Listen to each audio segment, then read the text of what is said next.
Yeah, I know. Let's get this over with. At an unprecedented time where people are actually talking about Chinese animation for a change, and I just happen to be in one of those areas where that movie has not been playing, I might as well mention a franchise that I haven't talked about yet and admittedly still have very limited information on, which was, at least until this year, China's most successful animated theatrical franchise, The Boonie Bears. And then Neja 2 came along and pretty much by itself made more than all of them put together. But I'll still add it if only for some obscure, semi-popular Chinese pop culture.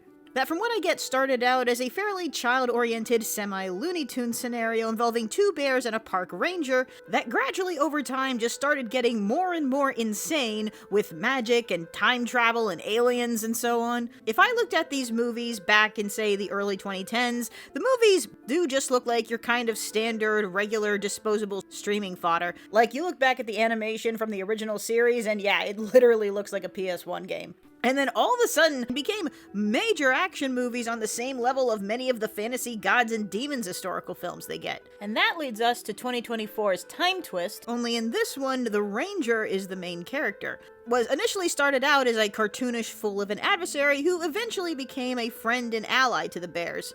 But in this movie, he greatly regrets the life that he's chosen as a park ranger and wishes that he had the way more successful life of working in an office cubicle and living in a studio apartment. You know, because of the often disparity of the economic opportunities that exist between country and the city that are pretty universal but tend to be way more pronounced or at least addressed in Chinese films, whereas in America the country is way more romanticized.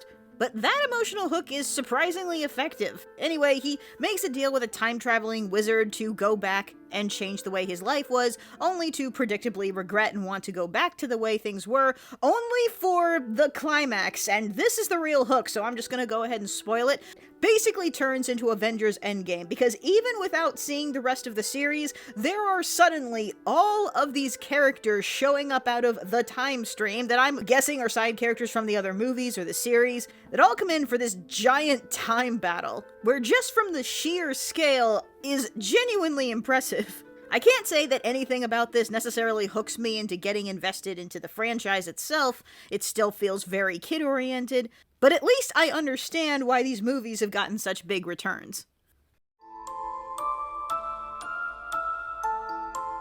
While unfortunately there didn't appear to be much in the feature-length animated horror sphere, to keep up the tradition of having at least one entry that reminds people that Shudder exists, one of the notable horror movies of the year was an exclusive called Stop Motion, literally about a stop-motion artist who is taunted by a child that her characters won't feel real unless they're made out of real material.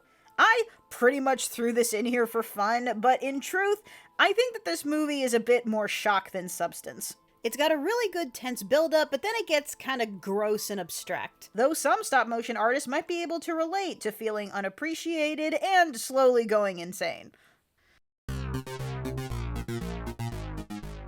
The most recent My Hero Academia movie, You're Next, makes me feel like the subtitles of every single My Hero Academia movie at some point were randomized. They always feel like they would be better suited to another movie.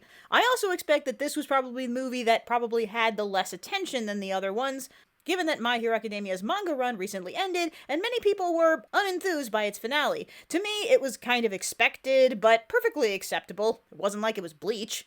They've been fun, but I've never had any of the My Hero Academia's rock my world aside from the usual over-the-top action in the finale.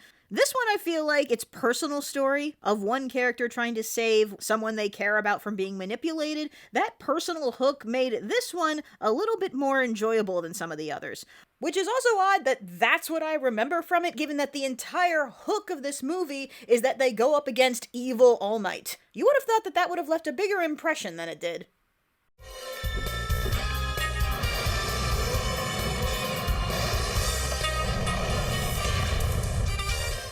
I very much have enjoyed Craig of the Creek as a series, and it is a genuine loss that it has recently come to an end. And I am eternally grateful for its existence as this generation's kids play acting their own society premise following Recess and Kids Next Door, elevating the stakes of play areas into full territorial battles. So its origin story movie about Craig first arriving at the creek and making his friends honestly made me feel more sad. but definitely like you want to watch the series over, which is really the point. And of course, the movie is filled with instances like, of course the MacGuffin is a paper fortune teller. Oh, there's that character before their glow up. Where did these kids get a full pirate ship? Oh, it's a blow up pirate ship. Where did they get a full blow up pirate ship? And yet, I just can't help but feel that it fails to meet the epic levels of the Capture the Flag War. In contrast, I haven't seen a whole lot of Big City Greens, though I have enjoyed what I've seen. The general hook of the characters being farmers in the city, and that the main character is a bit of a selfish git. But likely because I hadn't seen so much of its series, made its movie, more so a musical movie, feel so much more impressive. Cricket uses his wiles essentially to trick his family into being experimental farmers on a space station, which will of course put him in especially hot water when things go wrong this time. At a time where I'm increasingly disappointed in a lot of musicals, I'm happy that Spacecation is simple but effective. But the really big, way too relevant hook is that the villain is literally the CEO of Big Tech, who considers human lives expendable as long as they can get revenge on the people who ridiculed them when they were younger. Yeah, real-life supervillains really are as cartoonish as the cartoon supervillains, they're just not always literally singing about it.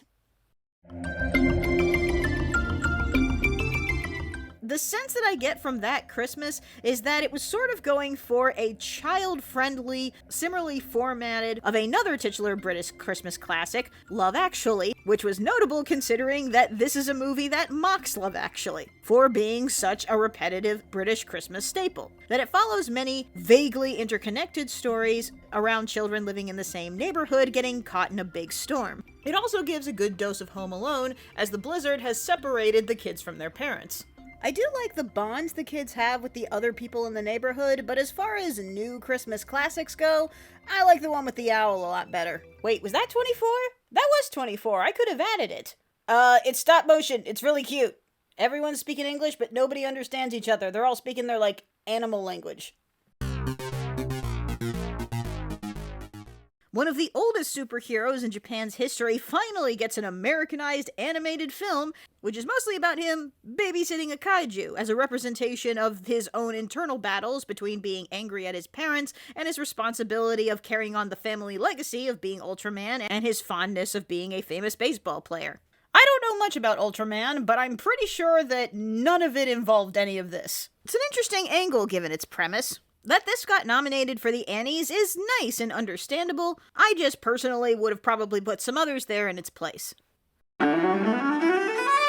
don't exactly know how DreamWorks got away with calling this a special production, giving it its own notable spotlight in the Annie Awards. Because, is this not a movie? Sure, it went directly to Netflix, but so did Ultraman. I don't know if this is just a matter that they were fulfilling a contract, or that they were worried about its performance, why it went directly to streaming. I've certainly seen worse movies in theaters, and had it been in theaters, I think that people would genuinely give it its chops more. But it's also understandable that people tend to forget that this exists when its premise does read as a very B version of Inside Out, or Rise of the Guardians, in terms of making manifestations of childhood concepts that this movie personifies things that happen at night. But because it tends to surround itself with things that make children scared, I still consider it a very interesting take on childhood fears, with an interesting narrative framework that this is a story that the protagonist is telling to his child way into the future until that child itself becomes an active participant in the story. It definitely deserves better than to just be forgotten, but I also understand why. I like it when family movies have a different methodology of doing that kind of fourth wall breaking narrative tweak. I've alluded before that I have never been a Transformers person, and have never properly watched any of its animated incarnations, and only saw the first Bayformers, and only watched a billion videos about how terrible the others were. And while this movie hasn't converted me in any significant way, I can't deny that I have immense respect for this movie, where its own studio seemed to throw it under the bus by giving it a fairly underwhelming trailer compacted with some very predictable cringe kid humor that admittedly did keep this movie from rising any more in my ranks, while the actual plot about the origin story of the Brotherhood of Optimus Prime and Megatron really did hit a core with its audience, because what I did get from the discourse around the live films is that a big reason why fans of the original cartoons really detested those movies is because they did, well, what every CGI hybrid film essentially does when they take nostalgic characters and turn them into live-action CGI hybrids. Somehow, the actual nostalgic characters that everyone actually came to see get second billing in lieu of a forgettable live-action lead. And now the Transformers themselves actually get to be the protagonists in their own movie, and it is easily the most interesting and engaging of what I've seen. I know that I've seen the revisionist history and the manipulative government thing pop up a lot lately, and we should honestly keep going with it because it's really important. More so that this is one of the series that really makes you sympathize with Megatron, and also have great irony in the fact that they call themselves the Decepticons. It is always a bit of a letdown when the animated incarnation, even when it's royally better, makes significantly less money than all of its live-action movies, even the ones that tanked. But what I still really like about this movie's legacy is the fact that a single Twitter account had essentially been single-handedly championing this movie, trying to do a much better job at advertising it than the studio itself did. Like, his efforts were acknowledged by the director of the movie, and he was so happy. Like, I'm so happy for him. Like, that's one of the feel-good stories of the year. I am well beyond my Haikyuu phase at this point, the famous volleyball anime that single-handedly resurrected volleyball in Japan. It was one of the biggest things in anime about 5 years ago, and I fell off it even before its manga concluded. But of course I was gonna come back for the garbage battle. I won't go into why it's called the garbage battle. No, it's not that complicated. The two rival teams, their mascots are a crow and a cat, which are typically animals that fight in dumpsters. That's pretty much the reason. It's a long-awaited legacy battle between two of the main teams in Haikyuu, but teams that are on very friendly terms with each other, including having multiple training sessions alongside each other. And it's one of the things I have really appreciated about sports anime. It's how much it emphasizes the positive incarnation of the competitive spirit, where your opponent can also genuinely be your best friend, but you're genuinely invigorated by the challenge. A sentiment that just seems to be completely absent in America, where your enemy has to be nothing short of Satan's minions that you must defeat for moral purposes. And it always manages to bring very pivotal moments in their games back to something very personal in the characters. And while for a while I still didn't completely get why someone who was way more into video games would even want to do volleyball, but this movie definitely made me get that character. And it reminded me why I like this show, mostly because the characters are really funny. However, the fact that this is a movie is actually a little bit of a letdown to the fan base, because as one of the most awaited battles, they wanted it to be a full season like Shiratorizawa in season 3. And instead, it gets shortened into a movie, and as a result, certainly in comparison to that, it didn't quite have the same level of hype. I still enjoyed it, and even kind of appreciated that it was a little shorter, but I certainly get that disappointment. You know, it'd be cool as if we told my story with Lego pieces. Seriously? I am not somebody who meticulously follows the lives and careers of popular music artists, and so I can't necessarily attest to how good this is as an accurate retelling of Pharrell's story. The creator of the viral Happy music video back in 2014. Kind of the only thing I know about him is that supposedly he went to the same high school as Todd in the Shadows, just not at the same time. Nonetheless, whether I'm invested in this particular music artist, or whether his biographical story feels fairly ordinary as biographical musician stories tend to go, I have immense respect that he decided to tell his story in Legos, supposedly inspired by his mentality of just seeing the world as an array of pieces that could be rearranged. I did find the creative aspect of the use of the Legos to be very inspiring and interesting, especially as I know this movie likely would have made a bunch more money if he had not made that choice.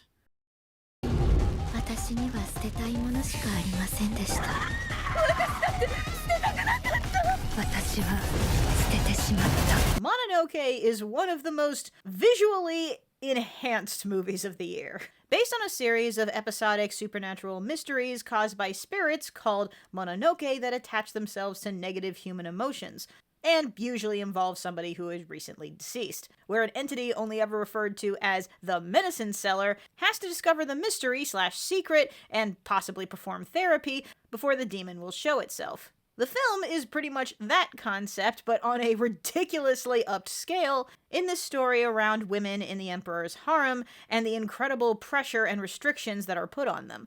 The visuals are designed to be beautiful but also disorienting, so as to hide these supernatural elements in plain sight.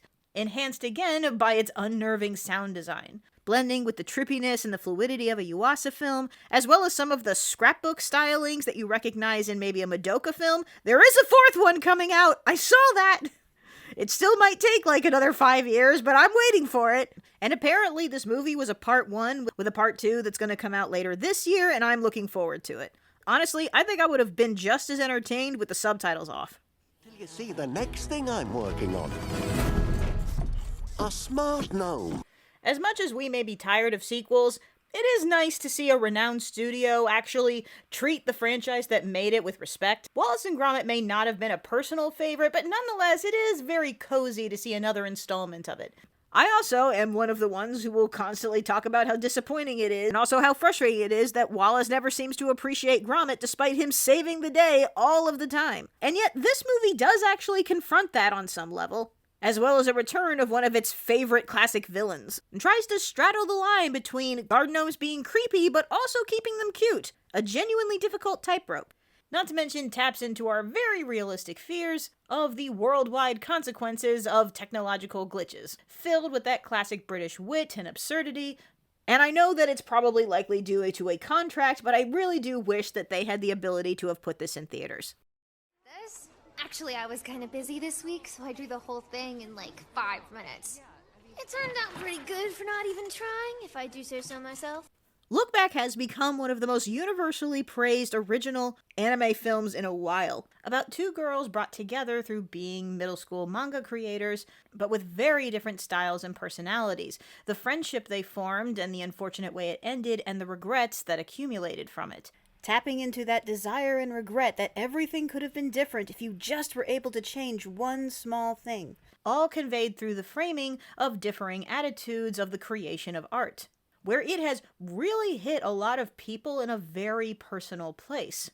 I certainly get the feeling of being so intimidated by others who are so much more obviously talented than me that it saps away all of my motivation, while also acknowledging that everyone has their own style and talents, that those exact people you envy may envy you for your talent. One of the girls has obvious skill in backgrounds and realistic art, while the other does much more simplistic, almost stick figures, but has a knack for funny short stories and gags that girl was a massive fan of. It's also such a great time to talk about why people create art at a time where the attitude around art has become so much about the corporate production to the point of cutting artists out of the artistic process. Though, as tends to be the case, there are some who say that this story is better conveyed visually through the manga that it's based on. Such an emotionally saturated piece of work, I'm really glad it got the reception that it did.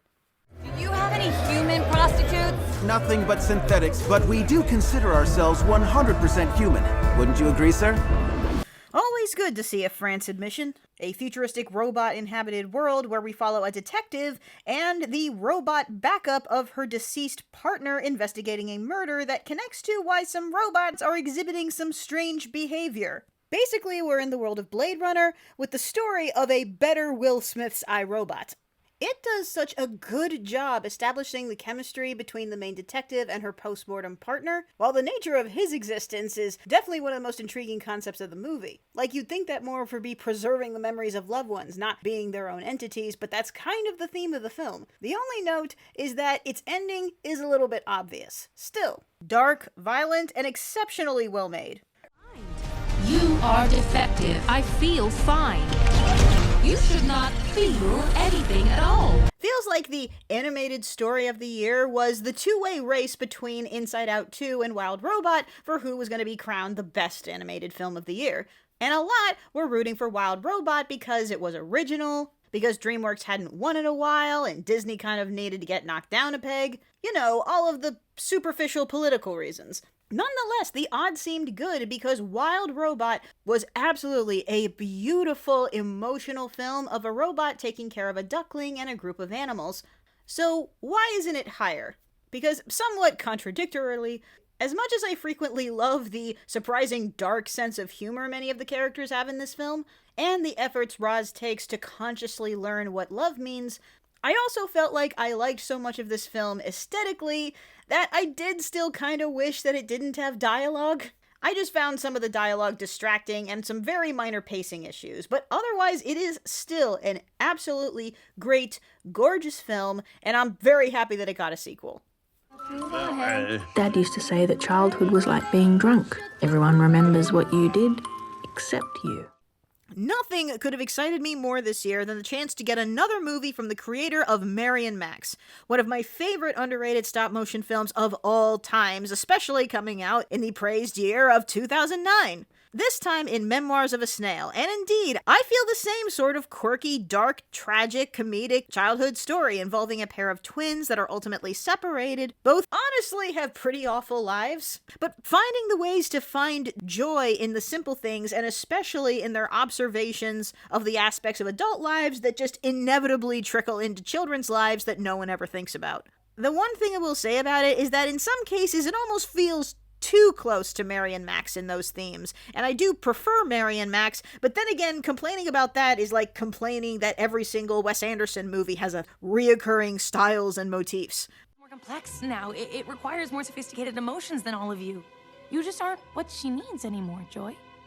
Definitely curbed a lot of people's fears that Pixar just didn't have it anymore, though it is way easier when you have a premise that has been proven to work. I'm also just glad to see that Inside Out just hit a chord with so many people in 10 years. Even as people liked it at the time, felt like so many people were like trying to find faults with it. So I'm just glad that the reception of this movie has finally shut all that up. And while personally I don't think it hits in the same way as the original, I can't deny that I really like how they've characterized anxiety and the general journey that they do with her. Sometimes I go back and forth on how they handled the sense of self, though that is a fantastic concept to use for puberty, a time where it really is the start of setting in a sense of personal values, while also being way more socially aware, while also at the same time being very socially unaware. So a lot of those values are challenged as you try to find where you belong and end up wanting to change a lot about yourself. I also really liked Dream Productions that came out that year, as sort of an Inside Out 2.5, that in a different world definitely could have been its own movie and could have premiered in theaters and probably done well. But there's no getting around the fact that because it doesn't have the same cast of characters and that all of the characters in Dream Productions are all essentially just blobs, it was never going to quite hit in the same way. And nonetheless, I absolutely love the story that they told with it, expanding on the struggles of puberty while potentially critiquing its own film studio. If you haven't seen it yet, I definitely think it's worth checking out, especially if you just want more Inside Out stuff. Also, Win or Lose. Win or Lose is really good. It is also a Pete Docter production.